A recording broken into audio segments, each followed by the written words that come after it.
PainPal's Great Yarmouth videos are for informational and educational purposes only. Before changing any personal medication, treatments or health routines, it's advisable that you discuss those changes with your doctor or specialist first. Viewers are responsible for their own health and well-being, and anyone making changes do so at their own risk. PainPal's Great Yarmouth will not be held responsible for third-party comments, opinions or beliefs. Anyone wishing to comment on videos is advised to do so with respect and compassion. Bullying and harassment and derogatory comments will not be tolerated and may be reported. PainPal's Great Yarmouth videos abide and are subject to all fair usage policies. The topics covered in our videos are about disabilities, medical conditions and mental health problems that some viewers may find distressing. Anyone experiencing personal distress should contact their health professional for support immediately. Hello and welcome to PainPal's Understanding Pain Part 2. Even when our pain is remaining stable, it gets affected by how we think and feel. This means that we can control a portion of our pain by maintaining our thoughts and our feelings. You may have heard people say it's all in your head. However, both head and body are very connected. You feel a pain in your body, it makes you concentrate on that pain, then the pain becomes worse. As you experience more pain, the receptors in your brain start to pay attention to those signals. The pain receptors then begin to become overwhelmed, so they need more support.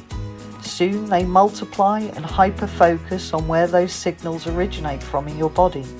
This becomes the endless growth pattern until your pain is now chronic pain in nature. There are many places in the brain that are capable of sensing pain. As we can experience pain both physically and emotionally, our physical pain signals can also be registered by our emotional cortex, which can then lead to overwhelming emotional feelings. Crossed wires in the brain create new pathways and sensitivities that shouldn't be there. These mixed signals can cause no end of difficulties for the brain and its everyday functions. There are times when parts of the brain should be resting, when those parts are not being used. For the brain experiencing pain, this isn't possible. As you can see, the brain at the top of the image, the blue areas are resting while the brain is active. The lower brain in the image has very few blue areas because it is constantly active even when it's not required. Without the ability to rest, the brain cannot function correctly and starts to experience problems. You may find that you forget things that people tell you.